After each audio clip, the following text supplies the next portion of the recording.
Yo he visto cosas que vosotros no creeríais. Atacar naves más allá de Orión. He visto rayos Z brillar cerca de la puerta de Tannhauser. Todos estos momentos se perderán en el tiempo como lágrimas en la lluvia. Es hora de morir. Es el impresionante monólogo de una de las películas también más impresionantes de la década de los 80 y sin duda una de las más impresionantes a nivel artístico y técnico del director Ridley Scott. Estoy hablando, sin duda, como ya habréis notado, de Blade Runner, una de las películas más influyentes de la historia del cine y uno de los títulos que se puede decir, así a grosso modo, que cambió la historia del cine y la manera de ver el cine de ciencia ficción, ya no solo de su director, de Ridley Scott, sino también de todos los directores, absolutamente todos los directores de la historia del cine y de los que vendrían posteriormente a hacer películas de ciencia ficción. Ese ambiente oscuro, gris, con el que ambienta el futuro es completamente distinto a cómo los cineastas nos habían presentado el futuro hasta entonces. Acordaos que en 2001, Odisea del espacio, el futuro era con unos trajes blanquecinos, con unos decorados poquito recargados, con una luz muy brillante. O sea, pero Blade Runner es todo lo contrario. Blade Runner es la oscuridad, es la sensación claustrofóbica, son los juegos de luces, son ese futuro distópico con ese dominio de las máquinas que nos tienen completamente aprisionados al ser humano. En realidad, Blade Runner es, como ya pasó en la Guerra de las Galaxias en 1977, una muy hábil mezcla de géneros. No solo esta película es una película de cine negro o una película de ciencia ficción, una película policíaca dentro de un marco de ciencia ficción, es mucho más que eso. Es una película con unas lecturas que se pueden hacer unas lecturas muy profundas. Es una gran historia de amor también.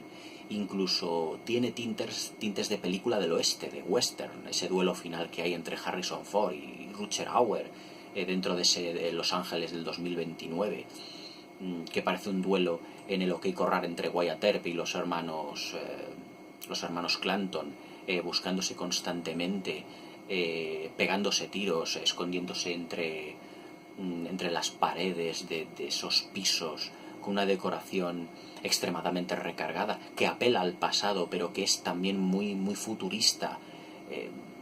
Es una película que tuvo muchísimos problemas de producción al principio, cuando se estaba rodando. Es una película que en realidad se pasó muchísimo del presupuesto de lo que la productora en un principio había dado a Ridley Scott, y también tuvo muchísimos problemas también esta película a la hora de rodarse entre los actores, Sean Young, Harrison Ford, Rutger Hauer, y yo creo que esa tensión también se nota, es palpable dentro del film, de las interpretaciones secas, abruptas que tienen todos los actores. Apenas hay una sonrisa entre ellos, pero lo que realmente destaca esta película es que es una gran película de cine negro, de cine policíaco, dentro de un marco de ciencia ficción con una historia de amor. Harrison Ford en esta película es el Philip Marlowe del Sueño Eterno de John Huston.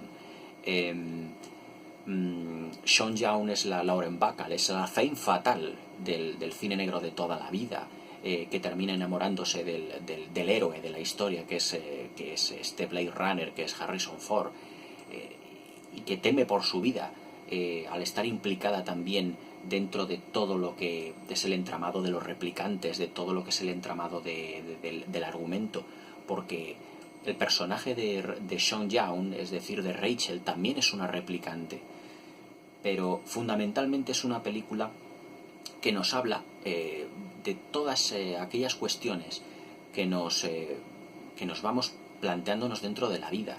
Es decir, ¿quién soy yo? ¿Cuánto tiempo me queda en la vida? ¿Por qué tengo que morir?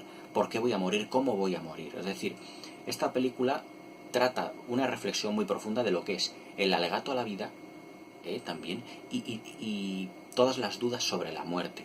Es decir, los personajes, los replicantes, lo único que quieren saber es cuánto tiempo les queda, cuánto tiempo van a funcionar. Porque esta película, igual que 2001, Odisea del espacio, incluso que la película de Terminator 2, es la humanización de las máquinas. En Terminator, en la saga Terminator, por ejemplo, tenemos a una serie de máquinas que toman conciencia de sí mismas. Aquí exactamente igual.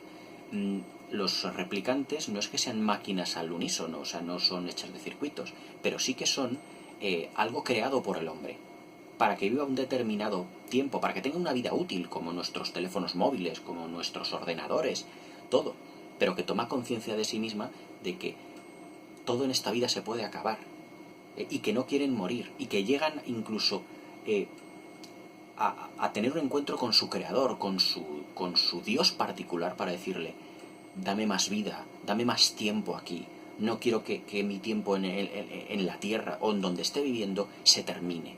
Es decir, lo que quieren saber los replicantes es lo que en realidad el hombre se ha ido preguntando durante toda su vida. ¿Cuánto tiempo me queda en esta vida? No quiero morir, quiero seguir viviendo. Nadie en realidad quiere morir, quiere seguir viviendo. Y ese es el único pecado que cometen los replicantes durante toda la película. Entonces, desde un punto de vista existencial, se puede decir que los replicantes no tienen nada de malo. No son los malos oficiales de la película, no son los mafiosos, no son los ladrones dentro del cine negro que esta película nos sumerge. Ellos lo que quieren saber es cómo han vivido, por qué viven, cuál es su objetivo en la vida, por qué están allí y por qué no pueden vivir más tiempo. Exactamente lo mismo que queremos todo el mundo.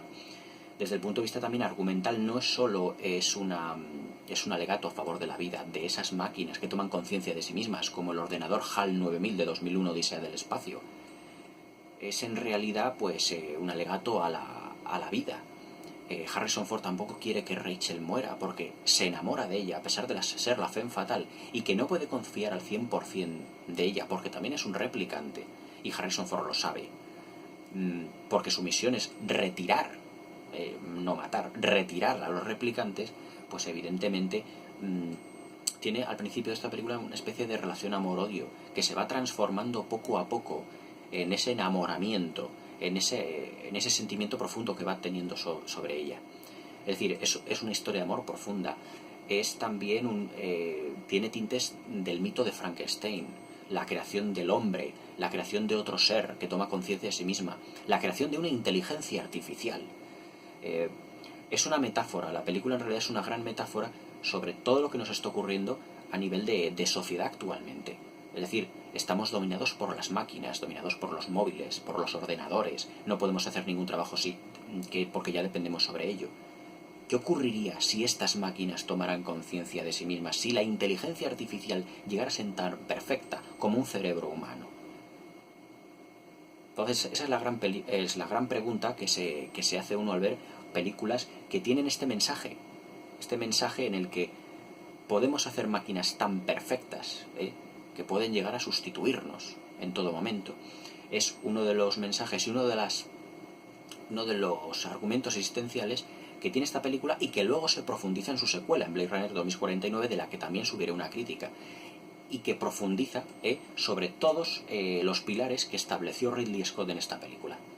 La historia de amor, el cine negro, el futuro distópico.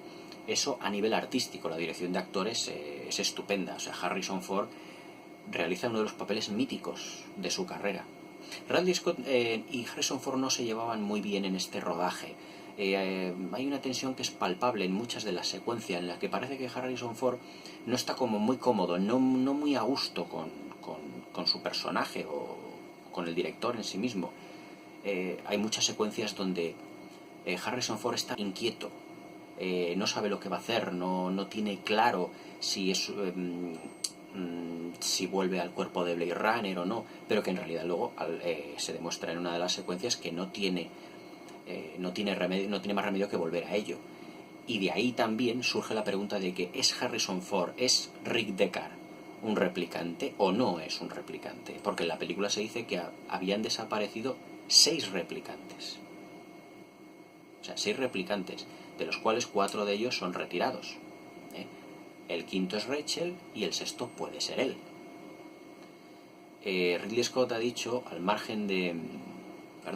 en el estreno de Blade Runner 2049, de que Harrison Ford sí es un replicante, y el guionista dice que no. Ahí está el misterio. Es decir, uno de los valores de la película es que argumentalmente tiene un final muy abierto, en el que podemos presuponer si Harrison Ford es un replicante o no. Eso lo deja a elección del espectador. Ahí está uno de los puntos clave de la película y también uno de sus valores como película compleja argumentalmente. O sea, te da pistas de que Harrison Ford puede ser un replicante, pero también te da pistas de que no lo puede ser. Entonces, Ridley Scott y el argumento pues tiene ahí ese juego malintencionado, pero que le da una profundidad para que luego salgas del cine o salgas de ver la película y digas, ¿puede ser o no puede ser un replicante? O sea, ahí está uno de los puntos fuertes de esta gran producción. El reparto de actores, la verdad es que era muy polifacético. Teníamos un actor de carácter como era Rutger Hauer, que el monólogo final lo improvisó él, porque tuvo, repito, muchos problemas de producción la película. Y luego Harrison Ford, que realmente con esa interpretación contenida construye su policía del futuro, en ese futuro distópico, pero completamente diferente a lo que el cine negro los había puesto hasta entonces. Por ejemplo, el referente más directo es el Philip Marlowe de Humphrey Bogart, en El sueño eterno, en películas del cine negro de John Huston, las que hizo con Lauren Bacall, como Cayo Largo, como la misma El sueño eterno, y una serie de ellas en donde él está muy rudo, muy serio, y aquí no es que Harrison Ford trate de imitarle. Él compone su propio policía del futuro, su propio personaje, pero con esos detalles de fina ironía que Harrison Ford sí fue capaz de darle. Harrison Ford en este papel fue, a mi modo de entender, un poquito más allá, porque claro, también la ambigüedad dentro de su interpretación es un punto más a favor nuestro para decir si eso no es un replicante, porque él no tiene tampoco remordimientos a la hora de retirar a los replicantes. Es realmente su trabajo, pero tampoco es un trabajo ni que le afecte ni que psicológicamente le sea complicado realizar. Ahí está dentro la ambigüedad, esa frialdad que tiene, porque los replicantes son prácticamente como personas, es muy difícil localizarlos dentro de una película. Él tiene que investigar, tiene que mover una serie de hilos para darse cuenta si esa persona es o no es un replicante. Entonces, claro, pues ahí está su frialdad, su ambigüedad en la interpretación para saber si él es o no un replicante en verdad. Para mí sí lo es. La producción, la verdad es que a nivel artístico, lo que fue la profundidad de guión, como ya he dicho, toca muchos temas. El western es una historia de amor muy profunda, fantásticamente bien llevada. Las secuencias que tiene de Harrison Ford y Sean Young, Rick Deckard con Rachel, son realmente antológicas en el modo que están filmadas, que están planificadas, y sobre todo el uso de la luz. O sea, el uso de la luz tiene un antes y un después dentro del cine de ciencia ficción con Blade Runner. Es decir, hasta entonces la luz era muy directa, todos los decorados futuristas eran muy iluminados, todo muy blanco, pero sin embargo con Blade Runner vemos que el futuro es oscuro, es claustrofóbico, es negro, es realmente, lo podría llamar, por ejemplo, como un futuro en el que no hay día. O sea, que todos todos son temas oscuros, todo el mundo parece, si os dais cuenta en las secuencias donde está Harrison Ford persiguiendo a los replicantes, todo el mundo no se le ve bien la cara, tiene como vergüenza de sí mismo, no tiene como una vida muy clara, muy definida, son personajes que se esconden detrás de máscaras, de trajes, o sea, son personajes como muy extraños, muy oscuros todos, no hay nada definido, no hay claridad, es todo muy ambiguo, muy ambiguo. Y la iluminación, dentro de la planificación de Ridley Scott, es un suma y sigue en toda esa ambigüedad, en esa oscuridad que rodea la película. El primer plano de la película, por ejemplo, no vemos en realidad edificios, son como fábricas, como industrias, soltando humo, soltando fuegos, y no sabemos lo que hay ahí. Es que no parece Los Ángeles, aunque ponga en Los Ángeles 2029, no parece una ciudad. Y cuando nosotros cuando estamos viendo la película y bajamos a pie de calle, tampoco parecen habitantes normales y corrientes. Lo vemos con unos disfraces, con unas vestimentas, con unas máscaras, todo es ambiguo, todo es oscuro, todo es muy etéreo. Es un futuro pues nada esperanzador, en el que poco a poco las máquinas se van haciendo con el dominio de la sociedad, y en el que las grandes empresas luchan entre ellas. La Tyrell Corporation, que es la fábrica que realiza los replicantes, parece como una única gran industria. El servicio de policía parece un servicio corrupto, en donde pues los policías se dedican o los Blade Runners se dedican a retirar personajes que parecen auténticos seres humanos. Es decir, todo es como una sociedad muy ambigua. Por eso yo creo que Blade Runner tuvo el impacto que tuvo en su día, tanto a nivel artístico como a nivel argumental, y puede ser a lo mejor uno de los puntos por lo que la película fracasó en su momento, porque no fue entendida como tal. Es decir, dio a esta película un vuelco tan grande, la ciencia ficción la dio un vuelco tan grande, que yo creo que el público de principios de los 80 no supo entender todas las lecturas profundas que tuvo Blade Runner. En realidad, esta película ha ido ganando con los años y con cada visionado, cuando ya nos hemos ido dando cuenta que efectivamente las máquinas van teniendo un gran protagonismo dentro de nuestra vida. A lo mejor en 1981, cuando se estaba rodando, y en el 82, no teníamos tanta presencia o tan arrolladora presencia de las máquinas en nuestra vida. Hoy en día sí. O sea, más de 35 años después de su estreno, ya la sabemos valorar como lo que es. Una gran metáfora sobre la vida y sobre la muerte, de que las máquinas llegarán a tener una inteligencia tan sublime y podremos crear, por así decirlo, robots, androides o personajes tan absolutamente parecidos a un ser humano, que nos podrían llegar a robar hasta el protagonismo. Eso es uno de los aspectos que en Blade Runner 2049, su secuela, se profundiza. Se profundiza porque se crea incluso hasta una rebelión. Hasta una rebelión porque Rachel se supone que quedó embarazada de Harrison Ford. ¿Cómo un personaje creado sintéticamente, un ser creado sintéticamente, cómo puede procrear? Se profundiza mucho más en el argumento que Ridley Scott le dio a esta película. Y luego técnicamente, pues la verdad es que la película es una absoluta maravilla en lo que se refiere a planificación, a fotografía, a iluminación, porque Ridley Scott, digámoslo ya, es el director visual por excelencia. Es decir, Ridley Scott es un director que trabaja con la imagen.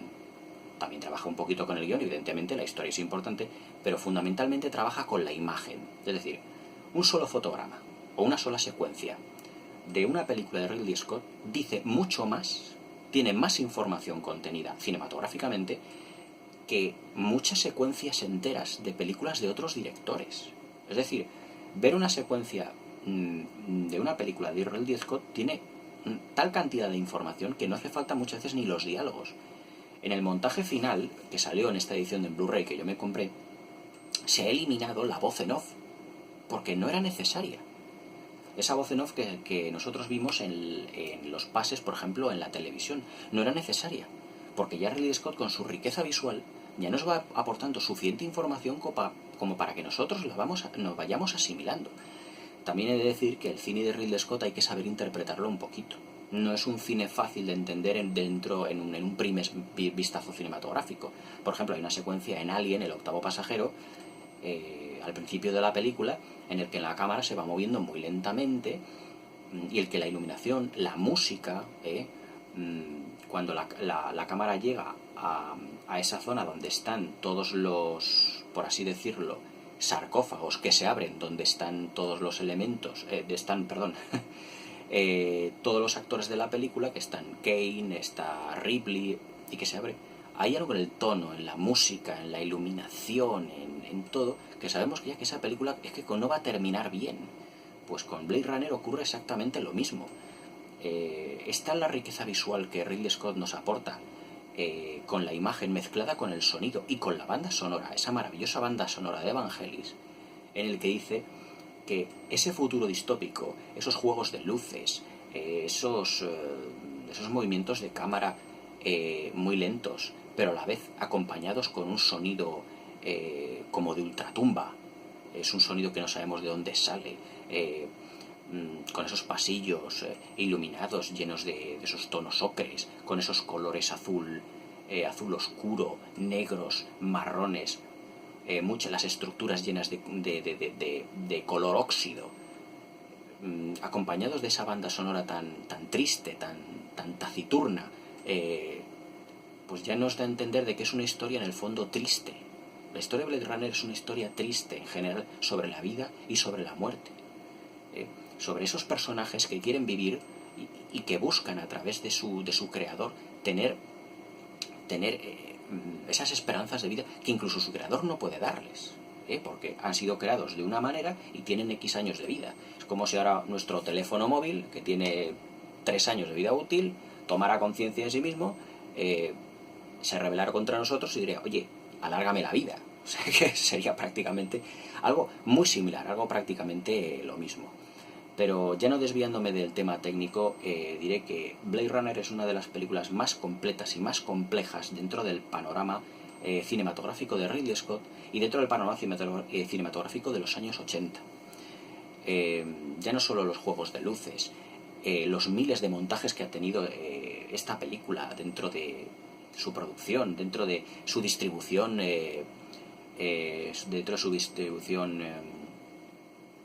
en formato doméstico, han sido múltiples, intentando siempre Ridley Scott buscar esa perfección que ya la película ya de por sí tenía. Este montaje final, os digo que elimina el que salió en Blu-ray, que yo tengo esta edición, elimina por completo la voz de voz, no es necesaria, ya que las imágenes de Ridley Scott hablan por sí solas, y sinceramente nos hacen no centrarlos en la voz en off, que en teoría era de Harrison Ford, sino centrarnos en las luces de neón, en esa propaganda que hay en las naves, la propaganda de Coca-Cola, la propaganda de esas japonesas que salen en esos paneles gigantescos dentro de esa ciudad que es Los Ángeles. Realmente, por ejemplo, impresionante cómo están iluminados los decorados. Por ejemplo, cuando en la secuencia en la que Harrison Ford entra a la oficina de su superior, y cómo está iluminado ¿cómo se llama esto? Vaya, ahora no me sale y eso que tengo más facilidad de palabra. El ventilador que tiene con esos juegos de luces, como si tuviera un foco detrás, iluminando la secuencia siempre con luz indirecta, nunca con una luz directa.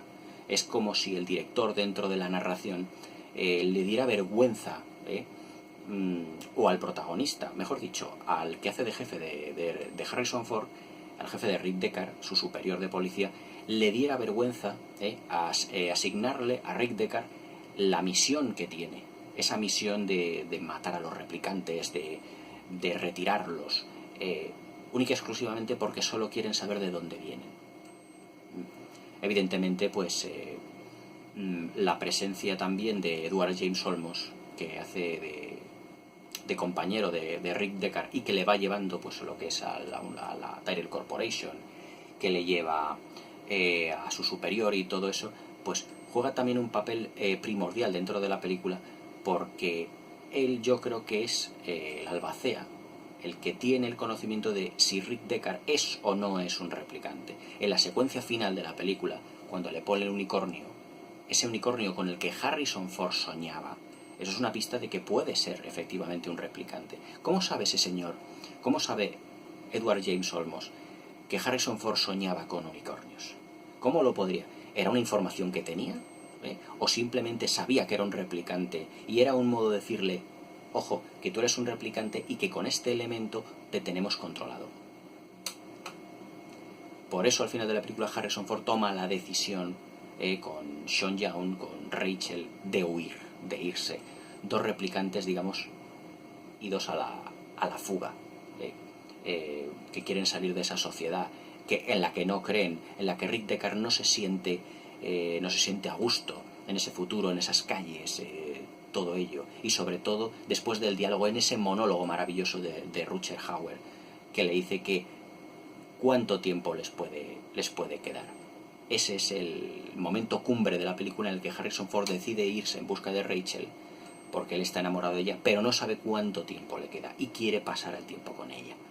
Pero en la Tyrell Corporation le habían dicho que era un ser especial y que podía durar mucho más tiempo. Pero ese especial no sabemos cuánto tiempo va a durar. O sea, ese es el momento cumbre de la película y en el que Harrison Ford cambia el chip. Nunca mejor dicho, si es un replicante bajo mi punto de vista, cambia el chip para decir, o ahora me voy con ella o acabo con ella. Porque era su misión como policía, como Blade Runner. Pero él renuncia a ser ya un Blade Runner. Y es cuando ahí se cierra ya de por sí la película y somos los espectadores los que tenemos que tener la imaginación de qué es lo que va a ocurrir a partir de ahora. Ese para mí es el gran aspecto que tiene Blade Runner, su ambigüedad que juega como una espada de doble filo. No sabemos las inquietudes que tiene Rick Deckard, no sabemos si es un replicante, no sabemos cómo va a reaccionar frente a Rachel, y todo ello amenizado por una atmósfera magnífica que redondea una película maravillosa. Una de las mejores de la década de los 80 y sin duda uno de los momentos cumbres de la ciencia ficción de todos los tiempos. Si queréis volver a revisionar esta película todas las veces que queráis, porque sinceramente siempre encontraréis algún punto en el que debatir, algún punto de discordia, porque realmente es fantástica la película, es 5 estrellas para mí, es un clásico y sin duda os la recomiendo fehacientemente. Un último apunte, Blade Runner 2049, su secuela, no le va a la zaga. Es otra obra maestra igual. Incluso yo diría que en algunos aspectos superior, porque el discurso filosófico y existencial de esta película profundiza en él. Pero bueno, es una crítica que ya subiré al canal dentro de unos días. Y nada más que deciros sobre esta grandísima película, recomendárosla tremendamente y que la disfrutéis muchísimo. Sin duda, uno de los grandes títulos de la ciencia ficción. Un saludo y buenas noches, compañeros y amigos.